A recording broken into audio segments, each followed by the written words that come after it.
नमस्कार साथियों, हम सब अब तक समाज का प्रकरण पढ़ते आ रहे हैं और समाज के विभिन्न भेदों को और उनसे जुड़ी हुई स्वरूप के संबंधित रोचक तथ्यों को हम आपके सामने प्रस्तुत किया और आपने उनको देखा, समझा और उसका अभ्यास भी किया।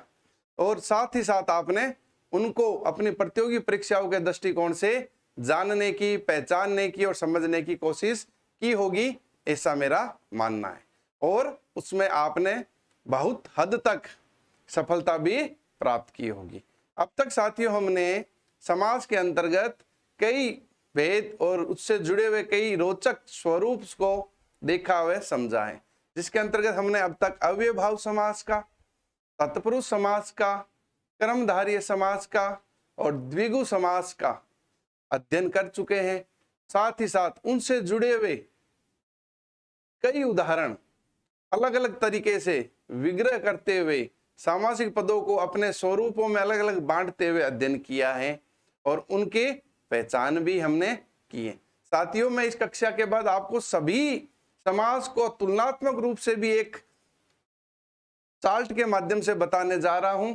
वो जो कि अब जो टॉपिक समास के भेद रहे हैं, पहले हम उनको करेंगे और अंत में हम संपूर्ण समाज को संक्षिप्तीकरण करते हुए, चूंकि समाज का नाम ही संक्षिप्त है, तो हम इन्हीं सभी भेदों को सामाजिक दृष्टिकोण से संक्षिप्त करते हुए आपको अलग अलग पहचान उनकी क्या होती है वो आपको बताने जा रहा हूं, जिससे कि हमारे सामने जब भी कोई प्रश्न आए, कोई सामासिक पद आए या कोई विग्रह आए, तो हमें कतई कुछ भी द्वंद्व में ना जाकर के अलग से सोचने की जरूरत ना पड़े, हम तुरंत ही उसका जवाब दे सकें। साथियों, अब हम चलते हैं अपने टॉपिक की तरफ, जिसमें हमारा आता है द्वंद्व समास। द्वंद्व समास हमने अर्थ के आधार पर साथियों 4 भेद किए थे। प्रथम पद प्रधान, जो कि अव्यय भाव के अंतर्गत था। द्वितीय पद प्रधान, जो कि हमारा तत्पुरुष समास के अंतर्गत था। और उससे आगे जुड़े हुए क्रमधारय और द्विगु समास, जिसमें भी द्वितीय पद प्रधान था। लेकिन यह द्वंद्व समास में क्या होता है, उभय पद प्रधान होता है। उभय पद, उभय मतलब दोनों पद प्रधान होते हैं। साथियों ध्यान देना, इससे क्या तात्पर्य है उभय पद प्रधान। साथियों, मैंने आपको बताया कि प्रथम पद प्रधान अर्थात वह अपरिवर्तनीय होता है।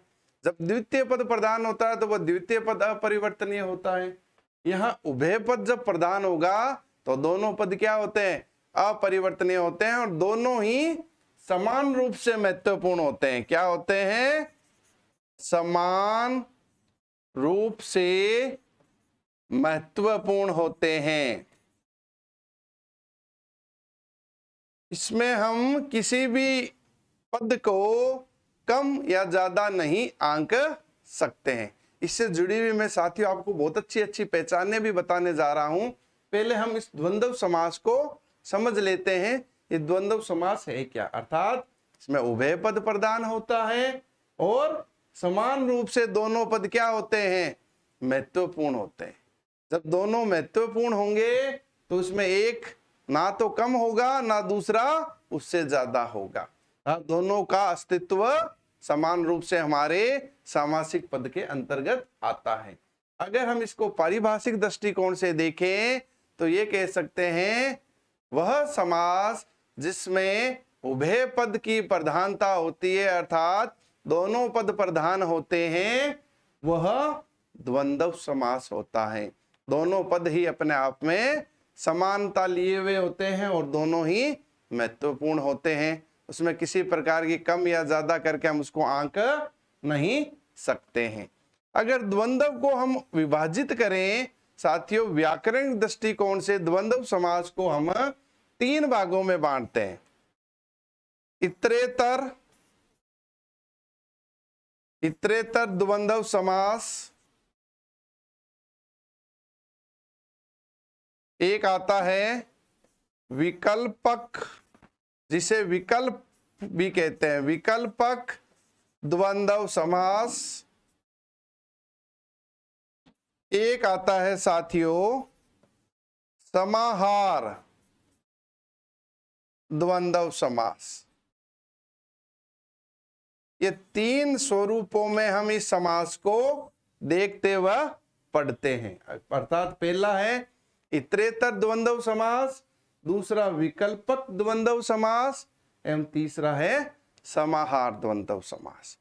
साथियों एक चीज ध्यान रखना, द्वंद्व समास जहां आएगा वहां तीन चीज आपको स्वतः हमेशा देखने को मिलेगी। क्या? विलोम जैसे शब्द, ये पहचानने का तरीका है। विलोम जैसे शब्द या फिर विलोम ही देखने को मिलेंगे। विलोम ही शब्द, या तो विलोम जैसे शब्द मिलेंगे या फिर आपको विलोम ही दो शब्द मिलेंगे। विलोम जैसे मैं आपको उदाहरण के रूप में बता देता हूं, अन्न जल, अन्न और जल। अब आपके सामने प्रश्न आ रहा होगा, सर ये कैसा विलोम शब्द है? मैंने आपको शुरू में बताया विलोम जैसे शब्द, ये विलोम जैसा शब्द है। कैसे? अन्न क्या है? ठोस है, और जल क्या है? तरल है। तो अगर हम इसके स्वरूप पर जाते हैं तो ठोस और तरल अपने आप में विलोम हुए या नहीं हुए? अर्थात जब हम कोई शब्द को देखेंगे तो उसमें पूर्णतः विलोम ना होकर के कई बार विलोम जैसी गोतकता हमें देखने को, समझने को मिलेगी। अर्थात उसमें विलोम जैसे शब्द आते हैं। एक शब्द आता है विलोम शब्द ही, जैसे लिख दिया यस अपयस, यस अपयस। यस और अपयस पूर्णतः अपने आप में क्या है? एक दूसरे के विलोम शब्द हैं। तो इस प्रकार के शब्द भी हमें इस द्वंद्व समास में देखने को मिलेंगे। तीसरा आता है हमारे पास सार्थक प्लस निरर्थक शब्दों का युग्म। सार्थक और निरर्थक शब्दों का युग्म भी हमें इसमें देखने को मिलता है। इस प्रकार कि इसमें एक शब्द तो पूर्णतः सार्थक होगा और एक ध्वनि साम्य का शब्द उसमें लिया हुआ होगा। जैसे चाय वाय शब्द आता है। क्या आता है? चाय वाय। साग पात, साग पात, इस प्रकार के शब्द हमारे सामने आते हैं जिसमें एक शब्द तो पूर्णतः सार्थक होगा और उसके बाद वाला पद क्या होगा? निरर्थक होगा। लेकिन उच्चारण साम्य से या प्रचलन के आधार पर उन शब्दों का हम प्रयोग करते हैं। साथ ही साथ एक इसमें और हमें रूप देखने को मिलेगा, बहुवचन शब्द। बहुवचन शब्द युग्म मिलेगा। ये चार जो स्वरूप हैं साथियों, अगर आपको कहीं देखने को, पढ़ने को, समझने को मिले तो आप निश्चित रूप से द्वंद्व समास के अंतर्गत आप इनको पाओगे और द्वंद्व समास के दृष्टिकोण से आप उनका सामासिक विग्रह भी करोगे। यह पहचान हमें प्रतियोगी परीक्षाओं में समास को पहचानने, समास को हल करने का एक कारगर और एक निश्चित उपाय बतलाता है। क्या? विलोम जैसे शब्द या फिर विलोम ही शब्द, सार्थक और निरर्थक शब्द का युग्म या बहुवचन शब्द। अब बहुवचन शब्द कैसे आएंगे? जैसे बाल बच्चे, बाल बच्चे आया नहीं आया? बच्चे क्या है? बहुवचन है। इस प्रकार का युग्म आएगा और उस युग्म में आपको दूसरा शब्द है वो अधिकांशतः बहुवचन के रूप में देखने को मिलेगा। तो इस प्रकार के शब्दों को हम सब जगह देख करके केवल और केवल द्वंद्व में ही पाते हैं और उनका वर्गीकरण है, सामासिक विग्रह है, वह द्वंद्व के अंतर्गत ही करते हैं। अब ये सारे चार जो स्वरूप हैं वो हमारे इन तीन उपभेद जो कि द्वंद्व समास के उपभेद हैं उसमें समाहित होते हैं। अब कैसे होते हैं साथियों? इतरेतर, इतरेतर शब्द मैंने आपको संधि कराई, इतर और इतर से मिलके बना है। हम इस शब्द को शाब्दिक दृष्टिकोण से देखते हुए ही इसमें समास का समायोजन करेंगे। इतर और इतर, इतर का अर्थ होता है अलग। क्या होता है? अलग, अर्थात अलग अलग शब्द इसके में आते हैं। इस प्रकार से आएंगे, दो शब्द आएंगे जो क्या होंगे? विलोम जैसे होंगे, विलोम नहीं होंगे। ये पहला जो स्वरूप है साथियों, ये हमारे किस में आएगा? इतरेतर में आएगा। ये जो पहला स्वरूप है जिसको मैं लाल सर्किट से आपके सामने गोले के अंदर ला रहा हूं, वह विलोम जैसे शब्द इतरेतर द्वंद में आते हैं, इतरेतर द्वंद के अंतर्गत आते हैं। जैसे माता पिता शब्द है, माता पिता। आपको इससे जुड़े हुए बहुत उदाहरण करवाऊंगा साथियों, लेकिन यहां हमें इस प्रकरण को, इसकी मूल स्वरूप की अवधारणा को समझना है। फिर हम उदाहरण तो असंख्य इसके हल कर सकते। यहां देखो, माता और पिता विलोम जैसा शब्द भी है ना। और यहां हमने क्या किया? अलग अलग भी हैं दोनों, साथ में हमने योजक चिन्ह लगा दिया, अर्थात विलोम जैसे शब्द आया। तो इतरेतर अलग अलग होने से हम इसके बीच में क्या करेंगे? एक शब्द जोड़ेंगे। इसका जब विग्रह करेंगे इतरेतर का, और तथा दोनों में से एक शब्द को हम इसके सामाजिक विग्रह करेंगे, पदों को अलग अलग करते हुए योजक चिन्ह के मध्य रख देंगे, तो इसका क्या हो जाएगा? सामाजिक विग्रह हो जाएगा। माता पिता, माता और पिता, अर्थात समझे आप, इतरेतर द्वंद में विलोम जैसे शब्द आते हैं और उनका जब विग्रह करते हैं तो उसके अंतर्गत और तथा जैसे शब्दों को हम विग्रह के अंदर पद के रूप में लिख देते हैं। दूसरा आता है विकल्पक। विकल्पक में ये तो दूसरा स्वरूप है साथियों, विलोम शब्द ही क्या आते हैं? विलोम शब्द ही आते हैं। जब विलोम शब्द होंगे तो उसके अंतर्गत हम क्या लगाएंगे? मध्य में या और अथवा। जब हम सामाजिक विक्रय करेंगे तो उनके मध्य में या तो हम पद डालेंगे या का, या फिर डालेंगे अथवा का। जैसे मैंने शब्द बताए यस अपयस, यस या अपयस। लाभालाभ बहुत अच्छा शब्द है, लाभालाभ, लाभा लाभ, लाभ या अलाभ। कर्तव्या कर्तव्य एक शब्द आता है, कर्तव्यार्तव्य,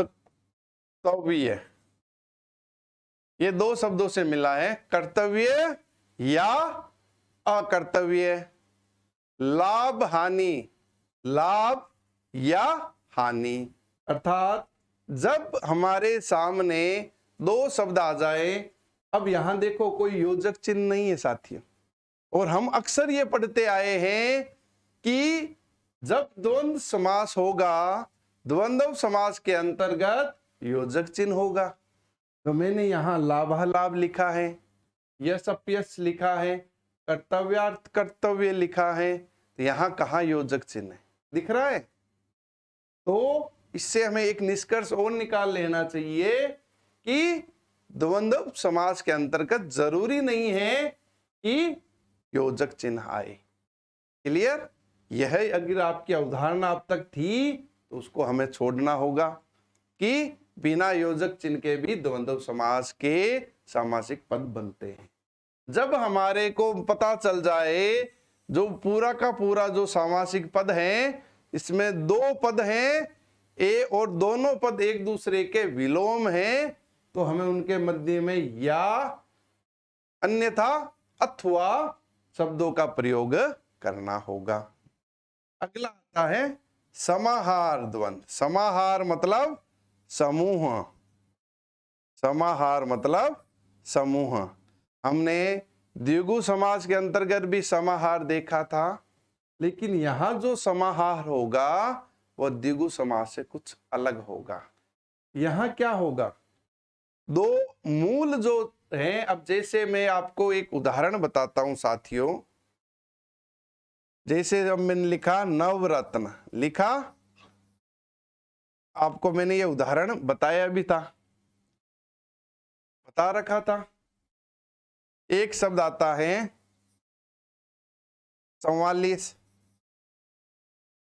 आता है, ये यहाँ 9 शब्द क्या है, संख्या में है, यहाँ 44 शब्द क्या है, संख्या में है, लेकिन यहाँ 9 रत्नों का समूह, यहाँ कौन है, प्रधानता किसकी है, यहाँ पे रत्न की प्रधानता है। और जहां दूसरा पद प्रधान है और पहला उसके साथ क्या हो गया, संख्यावाची विशेषण जुड़ गया, जो कि मैंने आपको द्विगु समास के अंतर्गत साथियों बताया था। तो वह हमारा सामासिक पद किसमें समायोजित किया जाएगा, द्विगु में।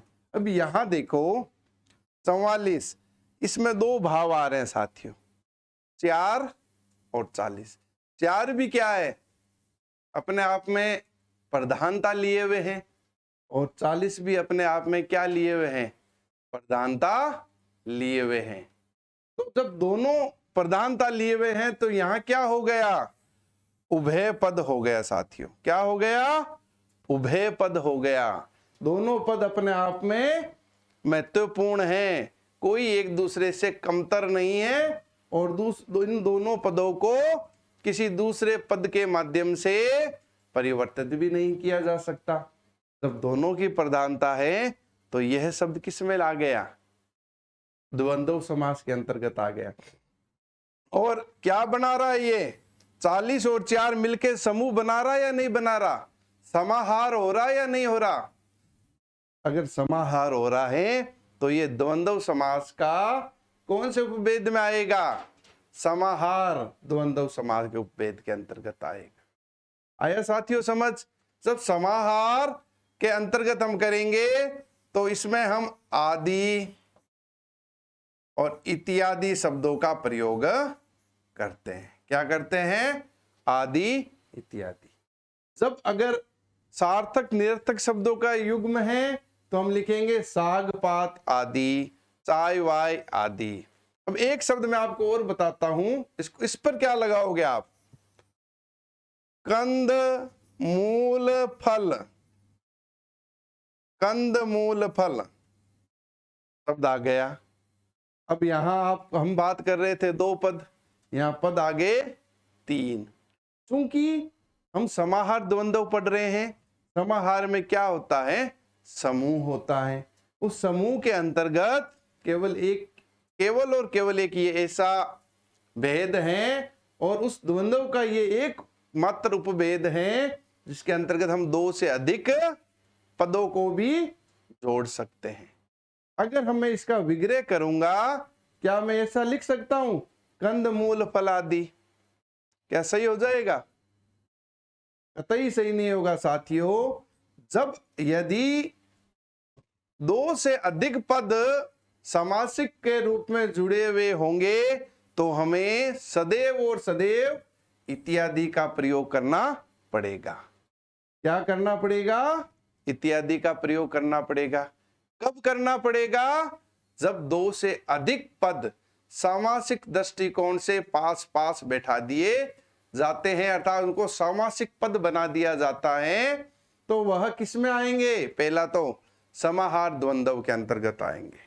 और जब हम इसका विग्रह करेंगे तो उसके अंतर्गत हम क्या लिखेंगे, इत्यादि लिखेंगे। क्लियर साथियों।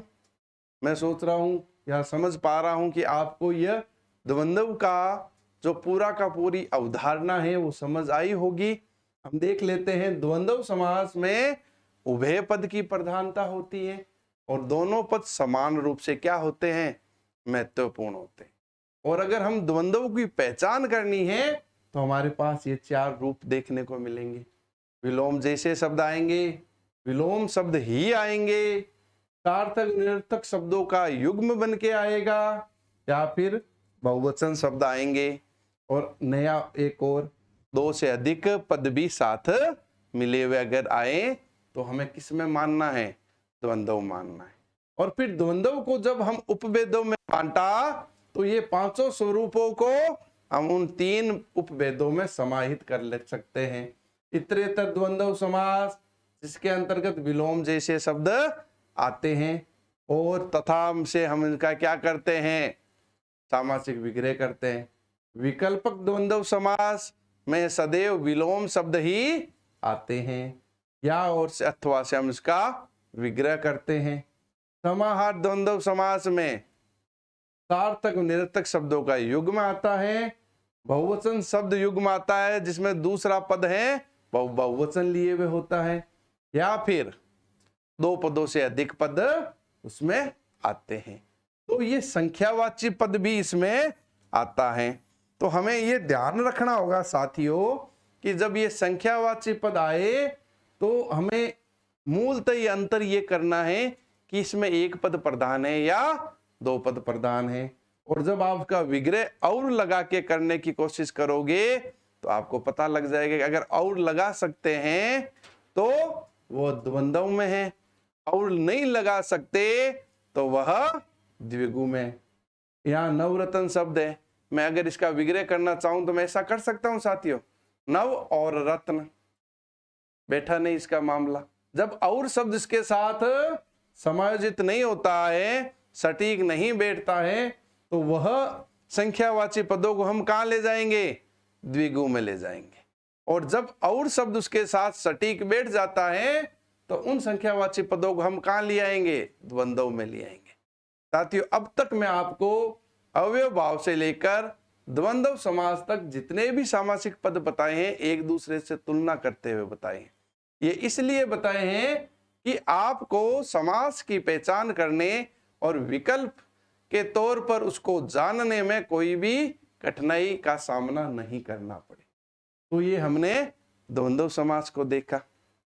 अब हम देखेंगे बहुव्रीहि समास। क्या देखेंगे, बहुव्रीहि। फिर मैं आपको इससे जुड़े हुए बहुत सारे उदाहरण करवाने जा रहा हूं साथियों।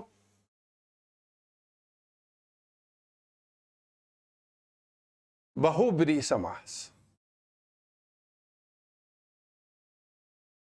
बहुव्रीहि समास। अब बहुव्रीहि समास को मैं आपको अलग अलग समासों के साथ लेकर के साथियों बताना चाह रहा हूं कि हमने एक पढ़ा अव्यय भाव, पढ़ा साथियों। आप कहोगे हाँ, जिसमें पहला पद उपसर्ग था, दूसरा क्या, संज्ञा था। दूसरा हमने पढ़ा कर्मधारय समास, जिसमें आपको पता है कि पहला पद विशेषण था, दूसरा पद संज्ञा था। फिर हमने पढ़ा द्विगु समास, जिसमें पहला पद संख्यावाची विशेषण था और दूसरा संज्ञा था।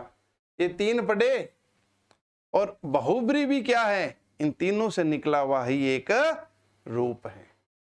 इन तीनों रूपों को मैं आपको समझाऊं उससे पहले मैं आपको तीन शब्दों के रूप बता देना चाहता हूं, रूढ़, यौगिक और योग रूढ़। क्या आ गया साथियों, रूढ़, यौगिक और योग रूढ़। ये तीन शब्दों को हम जब विभाजित करते हैं, शब्दों की संरचना को विभाजित करते हैं, तो ये शब्दों के तीन भेदों के रूप में हमारे सामने आते हैं। रूढ़ शब्द, यौगिक शब्द, योग रूढ़ शब्द। रूढ़ का क्या अर्थ, मतलब निश्चित है। क्या है, निश्चित है और अपने आप में स्वतंत्र है, अर्थात अकेला है।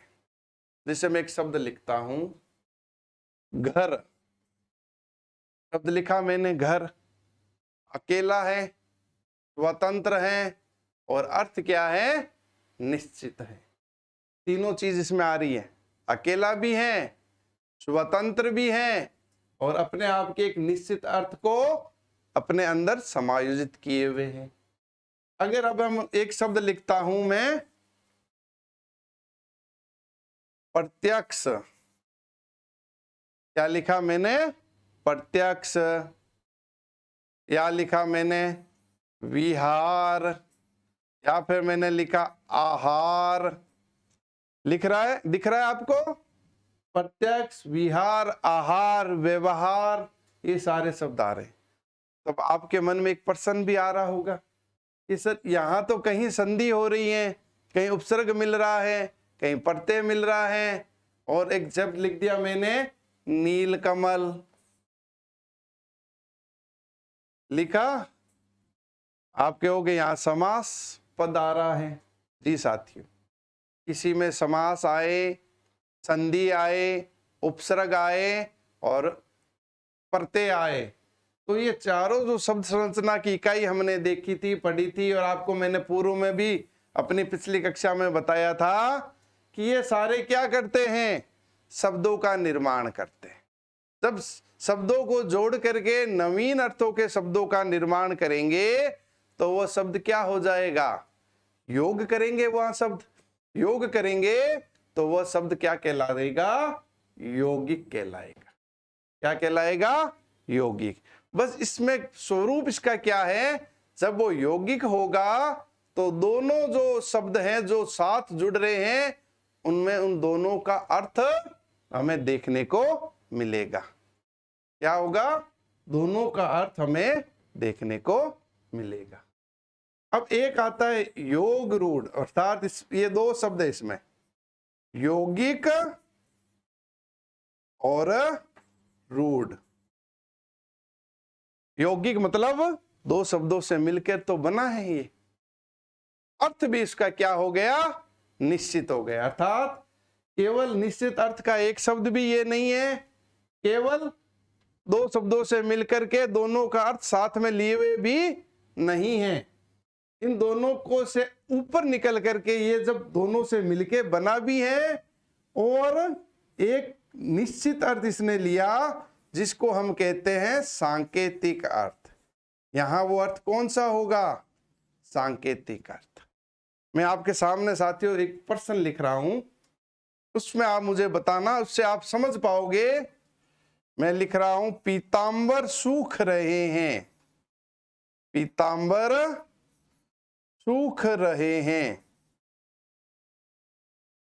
अगला लिख रहा हूं पीतांबर आपकी रक्षा करे, पीतांबर आपकी रक्षा करे। ये दो शब्द आए, पीतांबर सूख रहे हैं, अगला है पीतांबर आपकी रक्षा करे। दोनों शब्द एक जैसे हैं साथियों। पीतांबर शब्द की मैं बात कर रहा हूं, यहां पीतांबर शब्द में, इस पीतांबर में कोई अंतर है क्या? आप कहोगे नहीं, दोनों एक शब्द हैं। अगर मैं इसका विग्रह करूं, पीत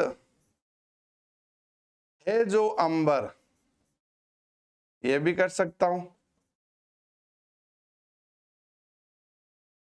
अगला मैं ये कर सकता हूं पीत अंबर है जिसके, कर सकता हूं। आप कहोगे हाँ सर दोनों कर सकते हैं। तो फिर दोनों कर सकते हैं तो फिर इन दोनों को हमने अलग अलग क्यों लिखा? अगर अलग अलग लिखा है तो इसका अर्थ भी अलग अलग है, इसका भाव भी अलग अलग है और इसका निहितार्थ भी अलग अलग है। ये मैं इसलिए यहां बता रहा हूं चूंकि हम योग रूढ़ की बात कर रहे हैं कि योग रूढ़ और यौगिक में अंतर क्या है। यह अंतर कई बार हमारे प्रयोग पर भी आधारित होता है साथियों, केवल शब्दों पर आधारित नहीं होता है। हमने शब्दों को असंख्य निर्माण कर दिया, किसी को हमने यौगिक में डाल दिया, किसी को योग रूढ़ में डाल दिया। साथ ही साथ जब हम उनका प्रयोग करेंगे अपने व्यवहार में, लेखन में, उच्चारण में, तब भी वो अपने स्वरूप का निर्धारण उस प्रयोग के आधार पर भी करते हैं। यहां मैं कह रहा हूं पीतांबर सूख रहे हैं, यहां एक बात हो रही है कपड़ों की, जो पीत है जो अंबर की। यहां दोनों अर्थ साथ ले रखा है, पीलापन का भी अर्थ साथ ले रखा है और अंबर का भी अर्थ साथ ले रखा है। अर्थात ये क्या हुआ, यहां ये शब्द किस में आया हमारे पास? यौगिक के रूप में सामने आया। पहला जो वाक्य मैंने लिखा पीतांबर सूख रहे हैं, यहां ये शब्द हमारे सामने यौगिक के रूप में आया। दूसरा शब्द है पीतांबर आपकी रक्षा करें, पीतांबर है जिसके, अर्थात श्री कृष्ण के रूप में हमारे सामने आया।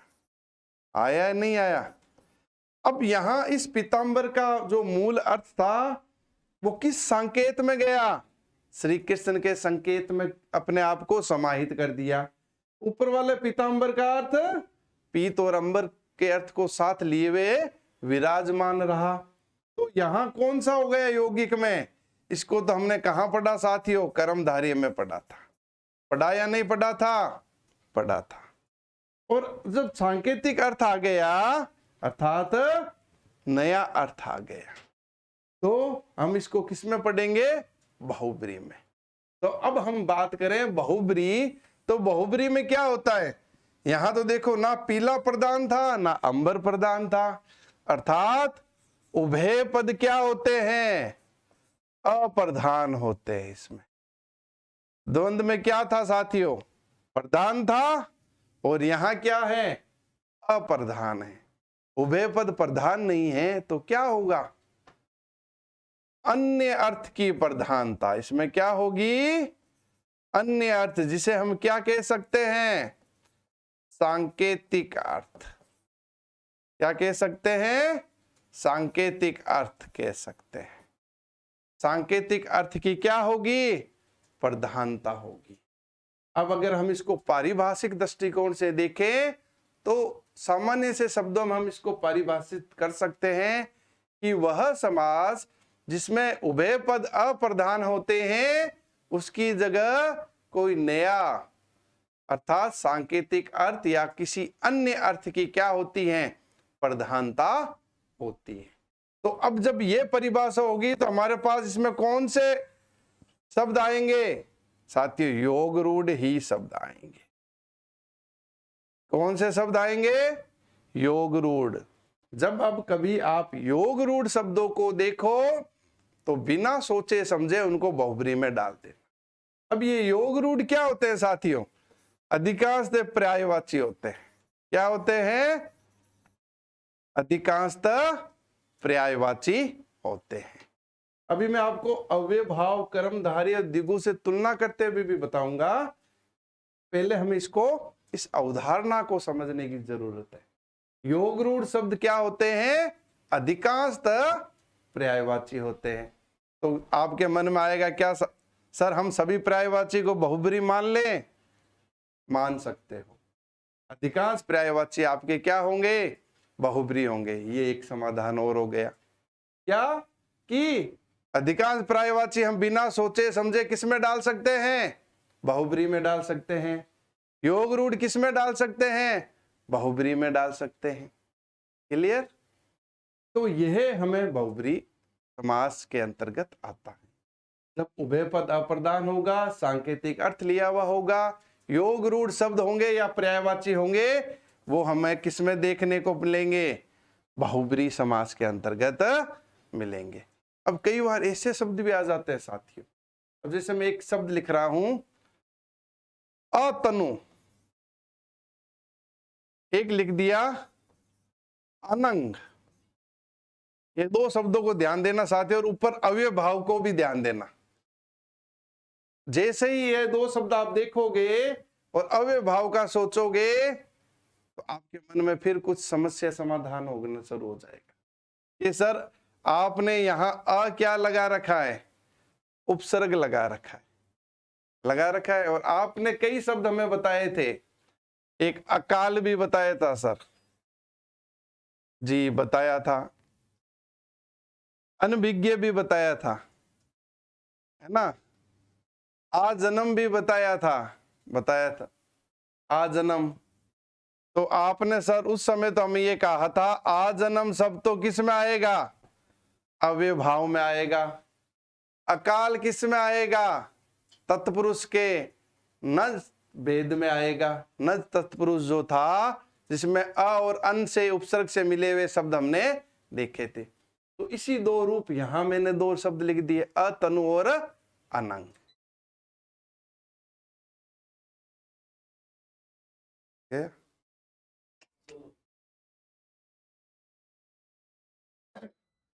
होगी हो सगलो चलो हो जी तो ठीक है।